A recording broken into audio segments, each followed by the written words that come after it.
Where did you get the money to buy this mansion? It's over 30 million. Furthermore, what about those cars? Are they yours as well? Tell me where you got all this money right now. Dalton gave Jack no chance to reply at all as he began asking even more questions.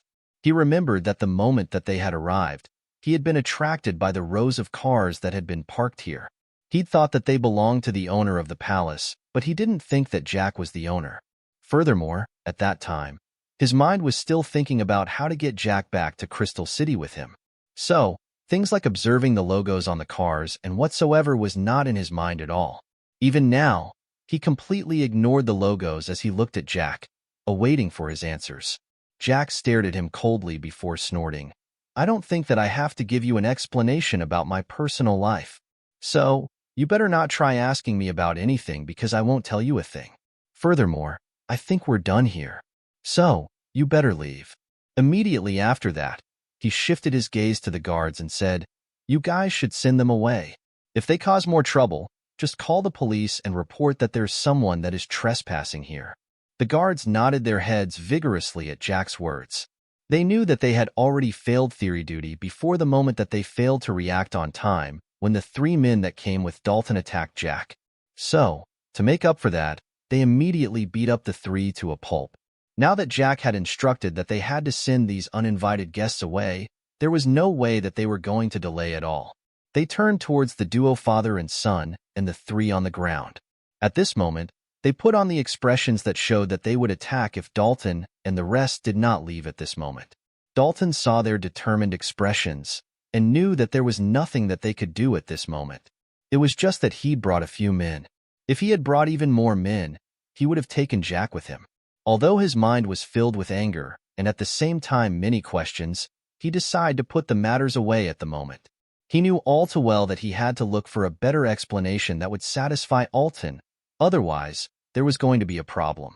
After taking a deep breath, he looked at the men that he'd brought alongside him and said, You pieces of trash, get off the ground right now. We're leaving. And as he said those words, he immediately began walking towards the helicopter that had landed not far from the garage. But he didn't forget to give the guards a cold glare before looking at the mansion that Jack had just entered. And with that, he left alongside his men. Steve also followed behind them. But he was walking as if his soul had just flown away from his body at this moment. After all, he had just broken his end of the bet. As a result, he would be banned from participating in the races as long as off-track racers were involved. He himself used racing to show off on front of his peers. Now that he was going to be banned from his favorite hobby, he really wanted to cry at this moment. He wondered why he had forgotten about such an important thing. After getting back into the mansion, Jack's mood was quite low.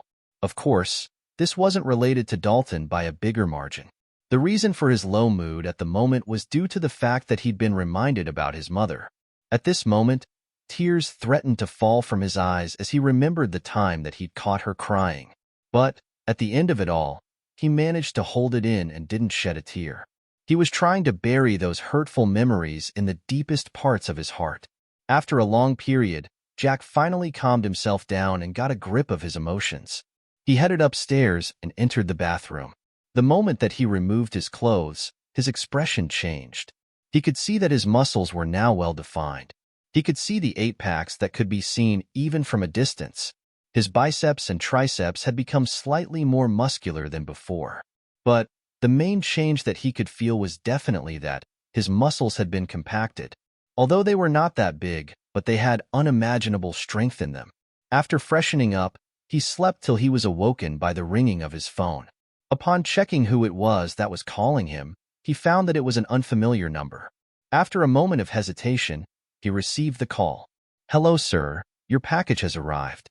A young male voice reached his ears at that moment. Jack immediately sat up, and the sleepiness that was still in his eyes was swept away. He said, Can you give one of the guards a phone? Okay, the other party replied. And before long, a familiar voice reached his ears. Hello, boss. It was the voice of the leader of the guards here, the captain. Let him in. Jack stated simply. Okay. The guard replied before he ended the call. Jack headed downstairs to wait for the delivery guy to arrive. Not long after, a young man arrived at the mansion's entrance under the guidance of one of the guards. The moment that he appeared, Jack received the invoice from him. After confirming the details, he signed it before paying for the laptop through his phone. He then took the box that had the laptop inside it before walking back into the mansion. He opened it and found the laptop that he just ordered. The laptop that he just ordered happened to be the most expensive laptop that he could find in the website. It was MJ's Swarovski and diamond-studded notebook. This laptop could be said to be covered in diamonds. Maybe that was where the name came from? He wasn't sure about that. But it was quite expensive for a laptop. It cost him a total of $35 million to get it. But, according to the description about it, its performance was top-notch. It was just good for his use here as he was going to start the enterprise. After looking at it for a while, he powered it on. The screen lit up. After a moment of settings and connecting the laptop to a power source, Jack was finally done with the testing. It was also at this moment that he remembered that he still had some documents that he had to take care of. So, he immediately entered the mailbox on his phone and downloaded the contract that had been sent to him. After that, he downloaded an app that could be used for signing documents. After making that everything about the contract was okay, Jack immediately signed it before mailing it back. Currently, it was already 5 in the evening.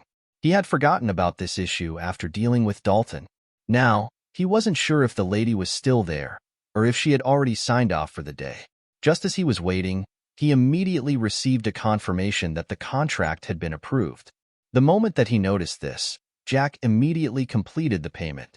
Jack's balance was $11,149,985,379 after yesterday's earnings. That included the one that came from Ben, as well as the one from the stores. On this day, he spent a little bit of the money. He spent $35 million for the laptop, as well as the one that he just sent at this moment. In total, he'd spent $1.187 billion. This brought his current balance to $9,962,985,379. This was just enough to get the security company as well as expand it. As Jack was busy with his laptop and calculating balances, he didn't know what had happened back at the Alfonso mansion while he was sleeping.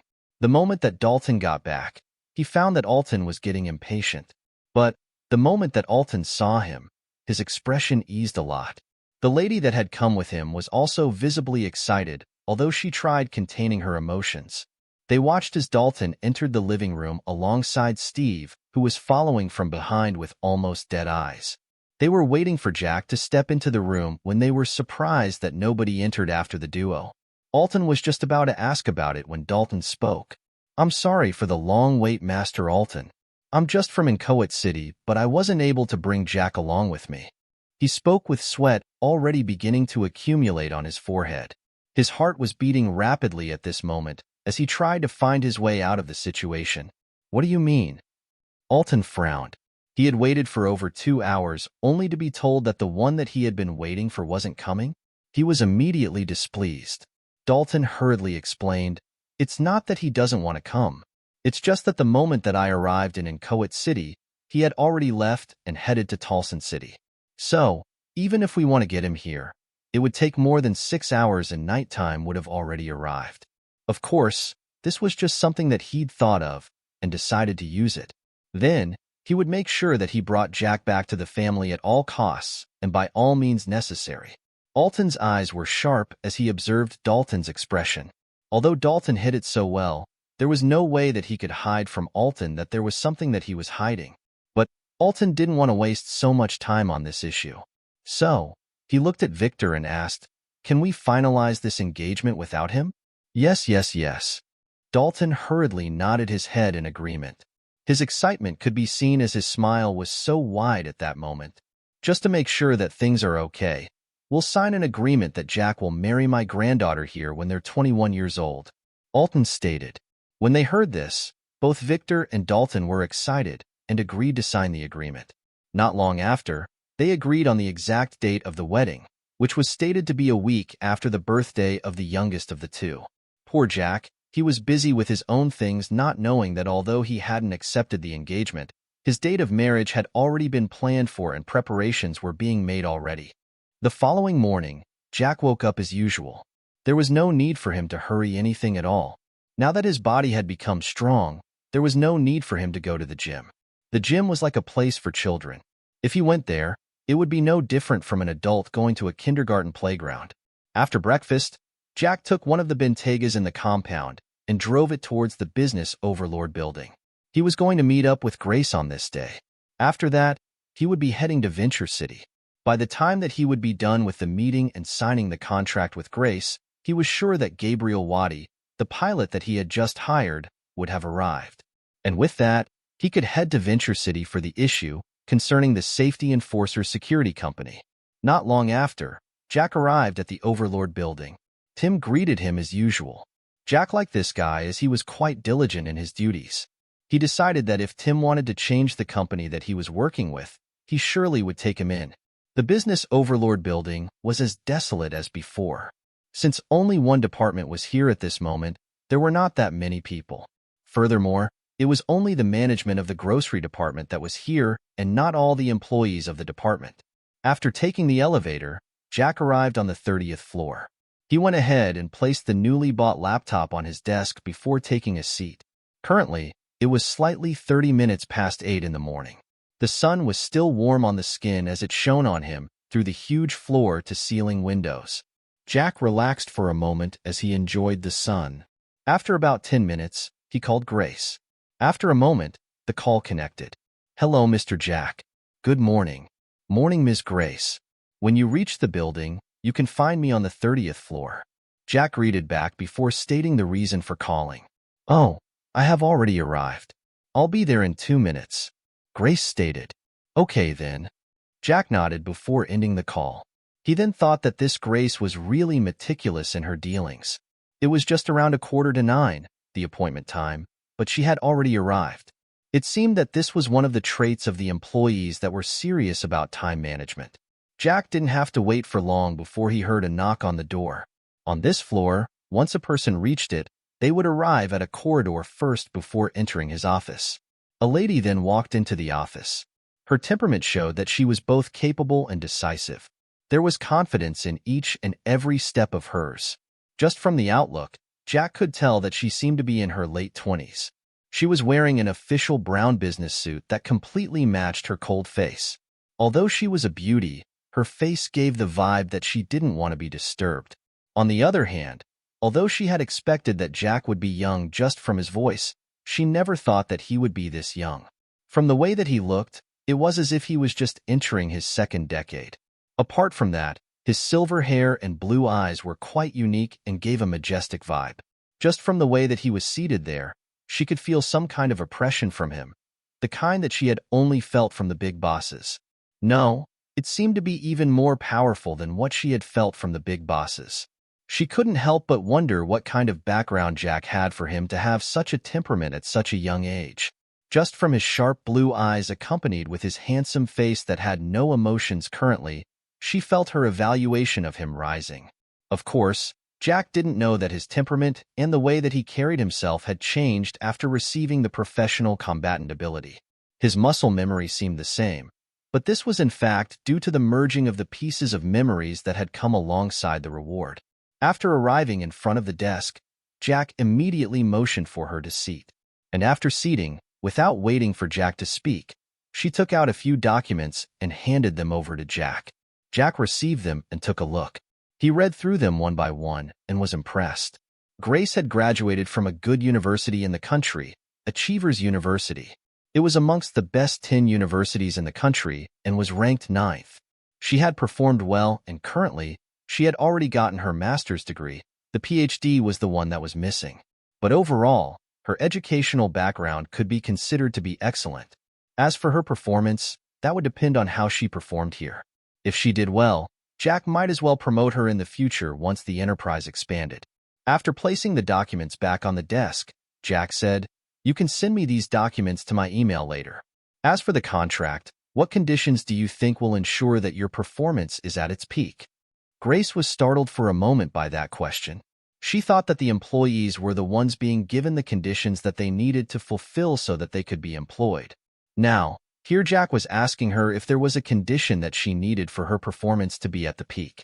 Although she was somehow stunned, She regained her composure in a few breaths as she replied, "The thing that I mainly want is support in the decisions that I make for the department. After all, before making a decision, I always make sure to have done enough research about it first." Jack nodded. He wasn't planning to get involved in the management himself. He would only be involved if necessary. Otherwise, he would just relax while trying to find other opportunities to invest in. Secondly, it could be good if I can get enough financial support. There are some activities that might need money. So, it would be good if money is readily available. In this way, in case of emergencies, I can easily deal with them without having to go around just to get the money. Finally, that would be the authority to evaluate the subordinates by introducing some of the methods that I myself know. If they perform poorly, I can be allowed to dismiss one and hire another. Jack looked at her and said simply, "You don't have to worry about that. In fact, the moment that you're going to take over your post, I will be leaving everything to you. So, you'll be making the decisions concerning the department. I will only get myself involved if necessary. As for finances, you don't need to worry about that. There should be enough capital to ensure the stability of the department as well as expand. So, that's the least problem. And finally, you can evaluate the ones below you. If their performance is average, you can as well dismiss them. In other words, I'm giving you power over the entire department. So, you can do whatever you want as long as the results are good. But if they're not good, you know what will happen." Grace had her mouth agape the moment that Jack finished speaking. She never thought that she would be given this kind of freedom. She had thought that she would need to ask for permission to do almost everything. But it turned out that this boss was so generous, and he knew her character so well. She couldn't help but thank Celine in her heart for recommending her to Jack. "Thank you, boss." Grace stood up and gave Jack a slight bow. "I will make sure to do my best here." Jack nodded. Then, he sent Chris a message to come to the 30th floor. And not long after, he arrived. "Good morning, boss, Ms. Grace." Chris greeted the moment that he entered the office. He had already met with Grace downstairs when she was about to come in. Furthermore, Jack had already informed him about her. Jack nodded and motioned for him to take a seat. After that, he said, "Chris, this is Ms. Grace. She will be the one in charge of the department. You'll be her vice. But, if your performance doesn't match with her target, she has the authority to dismiss you. In other words, she has full authority over the department." Although Chris had expected that he wouldn't be the one at the top, he never thought that he would drop in less than a week. But, if the boss said so, what could he do? He could only obey and do whatever Jack wanted. So, he nodded his head in agreement. Furthermore, he looked at Grace with a hint of respect. He knew that Jack didn't just take in anyone to manage a business for him. And since he had chosen Grace as the head of the entire department, Grace must have abilities to make him make this decision. "By the way, did you open the account that I asked you to?" Jack asked. "Yes, boss." Chris nodded in agreement. Jack nodded and asked for the account number. Immediately after that, he transferred $1,159,520,179 to that account. This was his decision, wanting to remove the many figures and remain with a string of zeros. After his expenditure the previous day, he had a balance of $9,962,985,379. Then, that night, another $196,534,800 entered the account after being multiplied by the system, bringing his balance to $10,159,520,179. Now, his balance was at $9 billion. He looked at Grace as he handed her the card and said, "There's slightly over $1 billion in the card. I believe it should be enough to dominate the city when it comes to groceries, right?" Chris. Gryw. Symbol stopnia o symbol stopnia. Gryw. Gracie, grauzu graus.